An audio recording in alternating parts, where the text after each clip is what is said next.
নমস্কার, সাহিত্য চিরন্তন বাংলা অডিও স্টোরি চ্যানেলে আপনাদের সকলকে স্বাগত।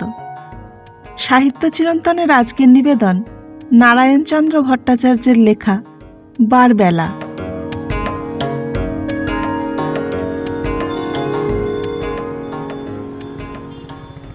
বড়দিনের ছুটিতে কলেজ বন্ধ হওয়া মাত্র যখন মেসের ছাত্রেরা রাতে একই গাছের ডালে বসে থাকা পাখিদের প্রাভাতিক ব্যাপারের মতোই নিজ নিজ অভিলষিত দিকে প্রস্থান করল, তখন এই মায়াময় সংসারের অসারতা বেশ স্পষ্ট আমার হৃদয়ঙ্গম হল। এমনি করেই তো একদিন সকলকে এই নশ্বর সংসারের আত্মীয় স্বজনের মায়াবন্ধন ছেদন করে কোন অনির্দিষ্ট দেশে চলে যেতে হবে। হায় আমার সংসার! যা হোক, অভিনয়ের শেষে অভিনেতা শূন্য রঙ্গমঞ্চ সদৃশ এই নীরব ভবনে আমার আর তিলার্ধ থাকতে ইচ্ছা হলো না। কিন্তু কোথায় যাই? বাড়িতে যেতে বড় একটা ইচ্ছা নেই। এর কারণ বুঝো লোক যে জানো সন্ধান। অবশেষে অনেক চিন্তার পর স্থির করলাম, এই অসারে খলু সংসারে যা সার, সেই শ্বশুর মন্দিরে গমনপূর্বক শ্বশুরমশাইকে কৃতার্থ এবং তার কন্যার মাস্তিনেকের বিরহানল নির্বাপিত করব। বন্ধুবর শিরিশচন্দ্র তখনও মেসের খাটিয়ার মায়া ত্যাগ করতে পারেননি। তাকে আমার এই শুভ সংকল্পটা খুলে বললাম। বন্ধুবর ঈষৎ হেসে বললেন, নিমন্ত্রণ এসেছে নাকি? আমি তখন তাকে বুঝিয়ে দিলাম, নিমন্ত্রণ এলে তো আমি পুরনো হয়ে গেলাম, তাতে আর নতুনত্ব কি? বিনা নিমন্ত্রণে সহসা উপস্থিত হয়ে সকলকে বিস্ময় আর আনন্দের অগাধ সলিলে নিমগ্ন করাই আমার উদ্দেশ্য। বন্ধুবর আমার এই পরোপকার প্রবৃত্তির সম্পূর্ণ অনুমোদন করে বললেন, সাধু সাধু। আমি মহোৎসাহে সাজগোজ করে তৎক্ষণাৎ বের হলাম। বন্ধু বললেন, এই আজই? আমি বললাম, শুভস্য শীঘ্রং। কিন্তু এখন যে বৃহস্পতিবারের ভরা বারবেলা। হায়, ইংরেজ গুরুর শিষ্য হয়েও বন্ধুবরের মনে এখনও জাতীয় কুসংস্কার বদ্ধমূল। আমি তার দিকে তিরস্কার সূচক দৃষ্টি নিক্ষেপ করে বললাম, ছি, এখনও বারবেলা? বন্ধু আর কিছু বললেন না। আমি বের হলাম। সিঁড়িতে নামতে নামতে শুনতে পেলাম তিনি বলছেন, দুর্গা দুর্গা। আমার ইচ্ছা হলো ফিরে গিয়ে একটা জ্বালাময়ী বক্তৃতা দিয়ে বন্ধুবরের এই মজ্জাগত কুসংস্কার জাল ছিন্ন করে দিই। কিন্তু 4টে ট্রেন, অগত্যা প্রত্যাবর্তন পর্যন্ত সাধু ইচ্ছাটাকে দমন করে রেখে আমি ট্রামে চড়লাম। এখানে বলা আবশ্যক, আমার শ্বশুর জীবনচন্দ্র ঘোষাল মশায়ের নিবাস বর্ধমান জেলার কোনো এক গ্রামে। তিনি হুগলি জেলায় ভবানীপুর মহকুমায় ওকালতি করেন। বর্তমান নিয়মানুসারে কর্মস্থানই প্রায় বাসস্থানে পরিণত হয়। শ্বশুরমশাইও এই নীতির অনুসরণে ভবানীপুরেই সপরিবারে বাস করছিলেন। আমি তার এই ভবানীপুরের আবাসভবনেই সম্মানিত অতিথি রূপে উপস্থিত হবার জন্য যাত্রা করলাম। হাওড়া স্টেশনে উপস্থিত হয়ে টিকিট নিয়ে গাড়িতে উঠলাম। অল্পক্ষণ পরেই সনাতন প্রথানুসারে বেল বাজল, সিগন্যাল পড়ল, নিশান উড়ল। অমনি স্বদেশযাত্রী প্রবাসীর প্রাণমনোবিমোহন বংশীধ্বনি করে দীর্ঘশ্বাস ত্যাগ করতে করতে বিরাটকায় ট্রেন ভবানীপুর অভিমুখে ছুটল। আমি পকেট থেকে একটি স্বরচিত কবিতা বের করে মনোযোগ সহকারে তা পাঠ করতে লাগলাম। হে শ্বশুর ভবনযাত্রী যুবকবৃন্দ, তোমরা যদি কখনো ট্রেন যোগে শ্বশুরবাড়ি যেতে ইচ্ছে করো, তবে মেল ট্রেনে যাবার চেষ্টা করো, কখনো প্যাসেঞ্জার ট্রেনে উঠো না। হায়, এই হতভাগ্য ট্রেনখানা একটা স্টেশনও বাদ দেয় না। প্ল্যাটফর্ম নেই, খোলার চালের একটি ছোট কুঁড়ে। নির্বোধ ট্রেন সেখানে গিয়েও একবার করে দাঁড়ায়। যে 2 মিনিট থামে, আমার মনে হয় 2 ঘন্টা বুঝে কেটে গেল। তারপর যখন নিজের নিয়মিত স্বাভাবিক গতিতে চলে, তখন মনে হয় আমি পায়ে হেঁটে বুঝি এর থেকে অনেক দ্রুত গতিতে যেতে পারি। রেল কোম্পানি এত করেছেন, আর শ্বশুর মন্দির যাত্রীদের জন্য একটা কোনো উপায় করতে পারেন নাকি? তোমরা পারো তো একটা বড় গোছের সভা করে কোম্পানির কাছে এর জন্য আবেদন করো। আমার এখন আর বয়স নেই, থাকলে তোমাদের আবেদনপত্রে একটা স্বাক্ষর করতাম। রাত্রি প্রায় 7টার সময় ভবানীপুর স্টেশনে পৌঁছলাম। শ্বশুর বাসা এখান থেকে প্রায় 1 পোয়া পথ। পূর্বে আর একবার মাত্র 2 দিনের জন্য এখানে এসেছিলাম। পথঘাট বিশেষ পরিচিত নয়, তার উপর অন্ধকার রাত্রি। আকাশে নক্ষত্র ছিল, কিন্তু তা কুয়াশায় ঢাকা।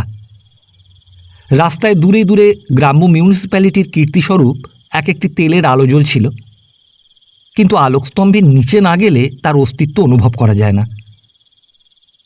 যা হোক, ভবিষ্যৎ সুখের আশায় বুক বেঁধে বর্তমান কষ্টটুকু সহ্য করতে দৃঢ় প্রতিজ্ঞ হলাম এবং ধূমাবৃত পল্লীপথে সাবধানে অগ্রসর হলাম। যেতে যেতে হাত দিয়েই আয়না ও ব্রাশের অভাবে চুলগুলোকে একটু গুছিয়ে নিলাম। শালখানাকে যেভাবে গায়ে দিলে বেশ মানায় সেইভাবে রাখতে পারলাম না, কেননা শীতে সর্বশরীর ঠকঠক করে কাঁপছিল। অগত্যা আমার গতিশক্তিকে অব্যাহত রাখবার জন্য সেখানাকে সর্বাঙ্গে জড়াতে হলো। ঘাম হওয়ার কিছুমাত্র সম্ভাবনা না থাকলেও রুমালে মুখখানা একবার মুছে নিলাম। এই অন্ধকারাচ্ছন্ন পল্লীপথে বড় কষ্টেই একা অগ্রসর হচ্ছিলাম। সহসা কল্পনা দেবী এসে আমার সেই কষ্ট দূর করলেন। মুহূর্তে আমার দিব্যচক্ষু উন্মিলিত হল।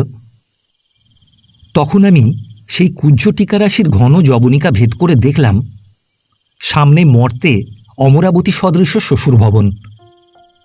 ভবনের দ্বিতলস্থ একমাত্র আলোক সমুজ্জ্বল কক্ষে শীতকাল হলেও উন্মুক্ত গবাক্ষ পার্শ্বে আমার নয়নানন্দ বিধায়িনী হেমলতা হেমগঠিতা মূর্তির ন্যায় উপবিষ্টা। তার ব্যগ্র দৃষ্টি পথের ওপর নিক্ষিপ্ত। আলোকের উজ্জ্বল রশ্মি এসে তার হৈম গণ্ডে প্রতিফলিত হয়েছে। 2-1 গাছা চূর্ণ কুন্তল এসে ক্ষুদ্র ললাট দেশে পড়েছে। বাম করতলে বাম কপল ন্যস্ত রয়েছে, যেন নব পল্লবরাশির উপর প্রফুল্ল কুসুম রাশি স্থাপিত হয়েছে। এমনইভাবে বসে হেমলতা আকুল দৃষ্টিতে পথের দিকে চেয়ে রয়েছে। মাঝে মাঝে নৈরাশজনিত একটা দীর্ঘশ্বাসে সমুন্নত বক্ষবাস কেঁপে উঠছে। আমি পথের উপর দাঁড়িয়ে মুগ্ধ দৃষ্টিতে বিরহিণীর এই বিরহ ব্যাকুলতা দেখতে লাগলাম। মনে মনে ভাবলাম, হায়, আমি কি নিষ্ঠুর! প্রেমের এই সুকোমল লতিকাকে আমি বিরহানলে দগ্ধ করছি। আমি প্রেমপূর্ণ কণ্ঠে ডাকলাম, হেম। জিমৃতনাদ শ্রবণে তৃষিতা চাতকীর ন্যায় হেমলতা চমকে উঠল। চকিতে তার আকুল দৃষ্টি আমার ওপর পড়ল। মেঘনির্মুক্ত রবিকর স্পর্শে সমুজ্জ্বল বাপী হৃদয়ের ন্যায় তার চিন্তামলিন মুখমণ্ডল মুহূর্তে হাস্যপ্রফুল্ল হয়ে উঠল। সে আমার দিকে চেয়ে হর্ষগদগদ কণ্ঠে বলে উঠল, তুমি এসেছ? এই দেখো, আমি তোমার জন্য বাসর সাজিয়ে পথের পানে চেয়ে রয়েছি। এমনি প্রত্যহই থাকি। আর আমিও যে হেম তোমাকে দেখবার আশায় বন্ধুর নিষেধ না শুনে বারবেলা কালবেলা না মেনে তোমার কাছে ছুটে এসেছি। আনন্দের অত্যধিক আবেশে হেমলতার সর্বশরীর কেঁপে উঠল। তার সংজ্ঞাহীনা দেহলতা কক্ষতলে লুণ্ঠিত হবার উপক্রম দেখে আমি বক্ষে ধারণ করবার জন্য ছুটলাম, কিন্তু রুদ্ধ দ্বারে আহত হয়ে পতনোন্মুখ হলাম। কানা নাকি হে? চমকে দেখলাম দ্বার নয়, বেশ মোটাসোটা একটা মানুষ। লজ্জিত হয়ে বললাম, মাফ করবেন মশাই, দৈবাত। সৌভাগ্যের বিষয়ে লোকটি উদ্ধত প্রকৃতির নয়। সে বলল, পথে দেখে চলতে হয়, আর তোমারই বা দোষ কি? যা কুয়াশা। সাহস পেয়ে আমি জিজ্ঞাসা করলাম, মশাই, জীবনবাবুর কোন বাড়ি? এই যে, বলে লোকটি অঙ্গুলি নির্দেশে সামনের বাড়ি দেখিয়ে দিল। অন্ধকার হলেও আমি সে বাড়ি চিনতে পারলাম। একবার তৃষিত দৃষ্টিতে ওপরের দিকে চাইলাম, কিন্তু কোনো গবাক্ষ পক্ষ হতেই একটুও আলোকরেখা বহির্গত হয়ে আমার কল্পিত স্বপ্নরাজ্যকে বাস্তবে পরিণত করে দিল না। আপন মনে আপনি হেসে ভাবলাম, এই নিদারুণ শীতের রাত্রিতে কল্পনা ব্যতীত কোনো মানুষ কখনো উন্মুক্ত গবাক্ষ পার্শ্বে বসে থাকতে পারে না। আমি আশাস্পন্দিত বক্ষে অগ্রসর হয়ে দরজা ঠেললাম। বোধহয় বাড়ির সকলেই নিদ্রিত, কোনো সাড়া শব্দ পেলাম না। তখন জোরে, আরও জোরে 2-3 বার দরজায় ধাক্কা দিলাম। সে শব্দ বহু দূরে গিয়ে প্রতিধ্বনিত হলো, কিন্তু বাড়ির ভেতর থেকে কোনো শব্দ এলো না। আবার ধাক্কা, আবার ধাক্কা। পাশের বাড়ির দরজা খুলে গেল। একটা চড়া গলায় প্রশ্ন হলো, এই কে হে ওখানে দরজা ঠেলে? আমি বললাম, মশাই, এই জীবনবাবু। আমার কথায় বাধা দিয়ে প্রশ্নকারী বিরক্তিপূর্ণ স্বরে বললেন, হ্যাঁ হ্যাঁ জীবন বাবু, তাও তো দরজা ঠেলাঠেলি কেন? দেখছো না দরজায় চাবি? চাবি? ওপর দিকে চেয়ে দেখলাম সত্যিই তো একটা প্রকাণ্ড তালা মাথার ওপর ঝুলছে। অন্ধকারে এতক্ষণ এটাকে লক্ষ্য করিনি। আমি তখন প্রশ্নকর্তার দিকে একটু অগ্রসর হয়ে জিজ্ঞাসা করলাম, জীবনবাবু কি এখন এই বাড়িতে থাকেন না? তা এই বাড়িতে থাকবেন না তো কোথায় থাকবেন? তবে? তবে আবার কি, তিনি ছুটিতে পুরী বেড়াতে গিয়েছেন। মুহূর্তে স্বপ্নরাজ্য অন্তর্হিত হলো। কম্পিত কণ্ঠে জিজ্ঞাসা করলাম, বাড়িতে কেউ নেই? বাড়িতে লোক থাকলে কি দরজার চাবি বন্ধ থাকে? কোথাকার পাগল তুমি! আমাকে পাগল সিদ্ধান্ত করে বক্তামশাই সশব্দে দ্বার রুদ্ধ করলেন। আমি হতবুদ্ধি হয়ে রুদ্ধদ্বার পার্শ্বে দাঁড়িয়ে রইলাম। একজন পথিক সামনে দিয়ে যাচ্ছিল। তাকে ডেকে জিজ্ঞাসা করলাম, কলকাতার গাড়ি কটায় ছাড়ে? পথিক বলল, সকালে 8টায়। এই রাত্রে আর ট্রেন নেই? এই 7টায় শেষ ট্রেন চলে গেছে। মুহূর্তে সুখের স্বপ্ন বিপদের বিকট মূর্তি ধারণ করে আমার সামনে আবির্ভূত হলো। শ্বশুরমশাই তো পুরী গেছেন, এখন আমি যাই কোথায়? কল্পনার মোহনরাজ্য কোথায় অন্তর্হিত হলো? এই নিদারুণ শীতে কোথায় একটু আশ্রয় পাই? রুদ্ধদ্বার পাশে দাঁড়িয়ে তাই ভাবতে লাগলাম। কিছুক্ষণ চিন্তার পর পাশের বাড়ির যিনি ক্ষণকাল পূর্বে আমাকে পাগল সিদ্ধান্ত করেছিলেন, তাঁরই বাড়ির দ্বারে গিয়ে দরজায় ঘা দিলাম। 2-4 বার ঘা দেওয়ার পর দরজার পরিবর্তে উপরের ঘরের একটা জানলা খুলে গেল। পূর্বকথিত বক্তামশাই সেই জানলার পাশে দাঁড়িয়ে রুক্ষ স্বরে জিজ্ঞাসা করলেন, কে হে? আমি ঊর্ধ্বে দৃষ্টিপাত করে বললাম, আগে আমি জীবনবাবুর জামাই। জীবন বাবুর জামাই তো আমার কি? তোমার নাম? শ্রী হরেন্দ্রনাথ চট্টোপাধ্যায়। নিবাস? নিবাস বর্ধমান জেলায়, কলকাতায় থাকি। তা বেশ করো, তা আমার কাছে কি চাও? আগে আমি বড়ই বিপন্ন, কোথায় আশ্রয় পাওয়া যায়? আমার কথা সমাপ্ত না হতেই বাজারে যাও বলে তিনি জানলা বন্ধ করলেন। আর একটা বাড়ি থেকে হারমোনিয়ামের স্বরতরঙ্গ উত্থিত হচ্ছিল, কিন্তু গৃহমধ্যস্থ ব্যক্তিদের উচ্চ হাস্যধ্বনিতে সেই তরঙ্গ ডুবে যাচ্ছিল। আমি সেখানে গিয়ে সকাতরে আশ্রয় চাইলাম। জনৈক প্রৌঢ় গা আড়া দিয়ে উঠে অর্ধজড়িত কণ্ঠে বলল, কে বাবা এত রাত্রে? মালিনী মাসি নাকি? আমি বললাম, মশাই। বাধা দিয়ে প্রৌঢ় বলল, এই মশাই টশাই এখানে কেউ নেই বাবা, এটা পাঠশালা বাড়ি নয়, টানতে পারো? বক্তা বোতল ও গ্লাস উঁচু করে তুলে ধরল। মশাই, আমি ভদ্রলোক। আর আমরাই বুঝি ছোট লোক? বেরো বেটা এখান থেকে। সকলেই সমস্বরে বলে উঠল, বেরো বেটা, বেরো, বেরো বেরো বেটা। আমি ছুটে পালালাম। মাতালের দল হাততালি দিয়ে হো হো করে হেসে উঠল। আরও 2-1 বাড়িতে আশ্রয় চাইলাম, কিন্তু বাজারে যাও ছাড়া আর কোনো উত্তর পেলাম না। অগত্যা অনেক খুঁজে বাজারে উপস্থিত হলাম। বাজারে তখনও অনেক দোকান খোলা ছিল, কিন্তু থাকলে কি হয়, কেউই আমাকে আশ্রয় দিতে চাইল না। হায়, যে হিন্দুর ধর্মশাস্ত্র বলে অতিথি সৎকার পরম ধর্ম, সেই হিন্দুর গৃহে আজ আমার ন্যায় বিয়ে পাশ সম্প্রাপ্ত অতিথি স্থান পেল না। হিন্দু ধর্মটার উপর আমার ভয়ানক রাগ হল। কিন্তু যখন জনৈক দোকানদারের মুখে আমাকে আশ্রয় না দেওয়ার কারণ অবগত হলাম, তখন আর সে রাগ রইল না। শুনলাম কয়েক মাস থেকে বাজারে ভয়ানক চুরির প্রাদুর্ভাব হয়েছে। পুলিশ কিছুতেই চোর ধরতে পারছে না।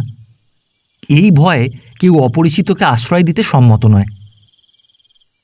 হায়, তবে কি পথে পথে ঘুরেই আমাকে এই শীতের দীর্ঘ রজনী অতিবাহিত করতে হবে? বিনা নিমন্ত্রণে শ্বশুরবাড়ি এসে অননুভূতপূর্ব সুখের পরিবর্তে যে এমন একটা অচিন্তনীয় দুঃখের আস্বাদ অনুভব করতে হবে, প্রিয়তমার প্রেমালিঙ্গনের পরিবর্তে শীতের দুঃসহ আলিঙ্গনে বদ্ধ হতে হবে তাকে জানত। শ্বশুরের উপর ভয়ানক রাগ হলো। তিনি কি আর পুরী যাবার সময় পেলেন না? তারপর রাগ হলো হেমলতার ওপর। হায়, তারই দর্শনাশায় আমাকে এরূপ বিপদে পড়তে হয়েছে।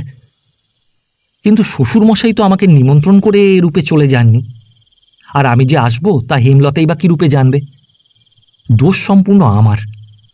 আগে পিছে না ভেবে কাজ করলে তার ফল এমনই হয়ে থাকে। কিন্তু আমি তো সর্বজ্ঞ নই। কারও দোষ নেই, দোষ সেই দুষ্ট বারবেলার। মনসা দেবী যেমন নিজের দেবীত্ব প্রচারার্থ চাঁদ সদাগরকে বিপন্ন করেছিলেন, তেমন করেই বারবেলা নিজের সুনাম অক্ষুণ্ণ রাখতে আমায় বিপন্ন করে তুলল। বেশ কয়েকটি দোকান ঘুরে বিফল মনোরথ হয়ে ঘুরতে ঘুরতে একটা বড় মুদিখানা দোকানের সামনে এসে দাঁড়ালাম। সেখানে ৩-৪ জন লোক বসে কথাবার্তা বলছিল। একজনকে দেখে মনে হলো ইনিই মালিক, বাকিরা ওই দোকানের কর্মচারী। মালিক ভদ্রলোককে আমার অবস্থা বুঝিয়ে বললাম। সব শুনে তিনি বললেন, সবই তো বুঝলাম, কিন্তু এখানে শোবেন কোথায়? বেশ কিছুদিন ধরে এদিকে চুরি চামারি খুব বেড়ে গেছে, যে কারণে আমার এই কর্মচারীরা রাতে দোকানেই শুয়ে থাকে। ভেতরে একটা ছোট ঘর আছে বটে, তবে মালপত্রে সব ভর্তি। শুতে হলে তারই মধ্যে কষ্ট করে শুতে হবে। পারবেন কি? আমি বললাম, দয়া করে এই শীতের রাতে যে ঘরে একটু জায়গা দিচ্ছেন তাতেই আমি কৃতজ্ঞ থাকব চিরকাল।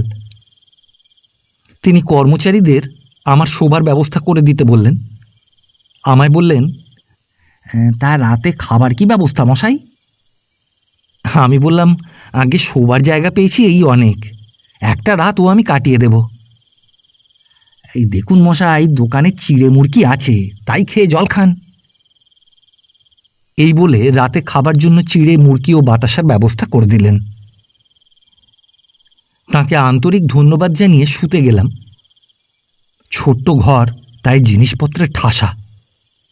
মাঝখানে একটা মাদুরের ওপর বিছানা পাতা, সেখানেই শুয়ে পড়লাম। অত্যধিক শারীরিক ও মানসিক পরিশ্রমের কারণে শীঘ্রই ঘুমিয়ে পড়লাম। মাঝরাতে হঠাৎ একটা কিচিরমিচির শব্দে তন্দ্রা ছুটে গেল। আমি ব্যস্ত সমস্ত হয়ে উঠে বসলাম। অমনি 2টো ইঁদুর আমার শয্যার ওপর দিয়ে ছুটে গেল। আমি ভয় ভয় বলে উঠলাম, দুর্গা দুর্গা। বিপদের সময় কুসংস্কার সুসংস্কার জ্ঞান থাকে না। কিছুক্ষণ বসে থেকে আবার শুলাম, কিন্তু আর ঘুম এলো না। আমি পড়ে পড়ে মানুষের অবস্থা ও আশা সম্বন্ধে একটা গভীর গবেষণায় নিযুক্ত হলাম। সে সময় লিখবার উপকরণ কিছুই ছিল না। থাকলে তা এমন একটা মৌলিক প্রবন্ধ হতো যে মাসিকপত্রের পাঠকবর্গ তার রসাস্বাদনে অন্তত জ্ঞানরত্নের অধিকারী হতেন। মাসিকের দুর্ভাগ্য। কর কর কর কর কর কর, এ আবার কি উৎপাত! শব্দটি ঠিক মাথার কাছেই দেয়ালের গায়ে হচ্ছিল। বোধহয় ইঁদুরে মাটি কাটছে। কিন্তু ইঁদুরেরা কি মাটি কাটবার সময় ফিসফিস করে পরামর্শ করে? আমি নিঃশ্বাস রোধ করে উৎকর্ণ হয়ে রইলাম। অল্পক্ষণের মধ্যেই বুঝতে পারলাম চোরে শীত কাটছে। এখন আমার কর্তব্য কি? কর্তব্য চোর ধরা। কিন্তু দোকানের লোকদের যেমন নাসিকা গর্জন শোনা যাচ্ছে, তাতে ওরা সহজে জাগবে বলে মনে হয় না। যখন জাগবে তখন যে চোরমশাই ধরা দেবার জন্য ওই স্থানে অপেক্ষা করবে না, এ নিশ্চয়ই। আমার একটু সামর্থ্যের গর্ব ছিল। সেই গর্বে গর্বিত হয়ে ভাবলাম, আমি একাই চোর ধরব। যে দুর্বৃত্তদের জন্যে আমি আজ কোনো স্থানেই আশ্রয় পাইনি, সেই দুর্বৃত্তদের নিজেই গ্রেপ্তার করব। আমি উঠলাম, কাপড় চোপড় এঁটে পড়লাম। তারপর নিঃশব্দ পদসঞ্চারে দ্বারের দিকে অগ্রসর হলাম। যেখানে কর্মচারী 3জন ঘুমোচ্ছিল, সেখানে এসে একবার দাঁড়ালাম, কিন্তু তাদের নিদ্রাভঙ্গের কোনো লক্ষণই বুঝতে পারলাম না। অন্ধকারে হাতড়ে দরজার কাছে গিয়ে সবেমাত্র খিলটি খুলেছি, এমন সময় পেছন দিক থেকে 2টি ব্যক্তি এসে আমাকে জড়িয়ে ধরল এবং চোর চোর শব্দে চিৎকার করে উঠল। তাদের চিৎকারে অন্যান্য দোকানদারেরা জেগে উঠল। একজন কনস্টেবল 2জন চৌকিদার সঙ্গে ক্যা হুয়া করতে করতে ছুটে এলো এবং যা একেবারেই অসম্ভব এমন কতকগুলি কুটুম্বিতা সূচক সম্ভাষণে আমাকে সম্ভাষিত করল। পিঠে যে দু এক ঘা পড়ল না এমন নয়। আমি তো বিস্ময়ে নির্বাক। একা অভিমন্যু সপ্তরথী বেষ্টিত হয়েও যুদ্ধে ভঙ্গ দেয়নি সত্য, কিন্তু আমার মতো ত্রিসপ্তরথী পরিবেষ্টিত হলে কি করতো বলা যায় না। বোধহয় আমার ন্যায় নিশ্চেষ্টতা ও নীরবতা অবলম্বনই শ্রেয় জ্ঞান করত। কনস্টেবলের প্রশ্নের উত্তরে দোকানের কর্মচারীরা এমনই বলল, আমাকে আশ্রয় দিলেও তাদের বুদ্ধিমান মনিব মশাই নিশ্চিন্ত হতে পারেননি, সকলকে সাবধানে থাকতে পরামর্শ দিয়েছিলেন। সেই অনুসারে তারা আমার উপর লক্ষ্য রেখেছিল। শয়ন করলেও তারা নিদ্রিত হয়নি, নকল নাসিকা গর্জনে নিদ্রার ভান করেছিল মাত্র। তারপর আমাকে ছটপট করতে দেখে তাদের সন্দেহ আরও বর্ধিত হয়। পরে তারা বাইরে মানুষের পায়ের শব্দ এবং ফিসফিস পরামর্শ শুনতে পায়। সঙ্গে সঙ্গে আমাকে উঠতে এবং দরজার দিকে যেতে দেখে তাদের স্থির বিশ্বাস হয় যে আমি চোরের সঙ্গী। পরে আমি দরজা খোলা মাত্র তারা আমাকে আক্রমণ করে ধরে ফেলে। বাইরে আরও চোর আছে কিনা দেখবার জন্য কয়েকজন লোক আলো নিয়ে দোকানের চারিদিকে ঘুরে দেখল, কিন্তু সিঁধের গর্ত ছাড়া আর কিছুই দেখতে পেল না। কনস্টেবল আমার হাত বেঁধে আমাকে থানায় নিয়ে গেল। দারোগাবাবু তখন গভীর নিদ্রায় মগ্ন, সুতরাং জমাদারের অনুমতিক্রমে আমি হাজতঘরে নিক্ষিপ্ত হলাম। লোকে হাজতঘর বা জেলখানাকে পরিহাস করে শ্বশুরবাড়ি নামে অভিহিত করে থাকে। আজ আমার পক্ষে এই পরিহাস এক প্রকার সত্যে পরিণত হলো দেখে এত দুঃখেও না হেসে থাকতে পারলাম না। সকালে দারোগাবাবুর সামনে নীত হয়ে আমি সকাতরে সমস্ত ঘটনা তাকে খুলে বললাম। আমার কথায় বোধহয় তার বিশ্বাস হলো। তিনি শ্বশুরমশাইয়ের কাছে টেলিগ্রাম করলেন। আমি সেদিন রাত্রি পুলিশের হাজতেই থাকলাম। পরদিন বেলা 10টার সময় হাজতে বসে ভাবছিলাম, যদি শ্বশুরমশাই পুরীতে না থাকেন তাহলে আমার উদ্ধারের উপায় কি। আমি আসবার পরদিনেই শিরিষের বাড়ি যাওয়ার কথা, সুতরাং মেসে টেলিগ্রাম করা বৃথা। কলকাতায় আর কোনো পরিচিত ব্যক্তিকে টেলিগ্রাম করব কি না বসে বসে 7-5 ভাবছি। সহসা হাজতঘরের দরজা খুলে গেল। দারোগাবাবু শ্বশুরমশাইকে সঙ্গে নিয়ে গৃহমধ্যে প্রবেশ করলেন। বলা বাহুল্য আমি তৎক্ষণাৎ মুক্তি পেলাম। শ্বশুরমশাই আমাকে তার বাসায় যেতে বলে দারোগাবাবুর সঙ্গে কথোপকথনে প্রবৃত্ত হলেন। তার ভৃত্য নফর আমার সঙ্গে চলল। আমি বাসার দিকে না গিয়ে স্টেশনের দিকে যাচ্ছি দেখে নফর বলল, ওদিকে নয় জামাইবাবু, এদিকে। আমি বললাম, তা জানি, স্টেশনে আমার একটু দরকার আছে, আগে সেরে আসি, তুই বাড়িতে যা। নফর বাড়ি গেল না, আমার পিছু পিছু চলল। যখন স্টেশনে পৌঁছলাম তখন কলকাতার গাড়ি ছাড়ে ছাড়ে হয়েছে। আমি তাড়াতাড়ি টিকিট কিনে ছুটে একখানা গাড়িতে উঠে বসলাম। গাড়ি ছেড়ে দিল। নফর চিৎকার করে ডাকল, জামাইবাবু, জামাইবাবু। তার চিৎকারে কর্ণপাত না করে বাষ্পীয়যান হুস হুস শব্দে আপন গন্তব্য পথে ছুটল। কলকাতায় পৌঁছে নিঃশ্বাস ছেড়ে বাঁচলাম। পরদিন শ্বশুরমশাই স্বয়ং এসে উপস্থিত হলেন। তার অনুরোধ এড়াতে না পেরে আবার আমাকে ভবানীপুরে যেতে হয়েছিল, কিন্তু সেদিন আগে একখানা পাঁজি কিনে এনে বারবেলা বাদ দিয়ে তবে যাত্রা করেছিলাম।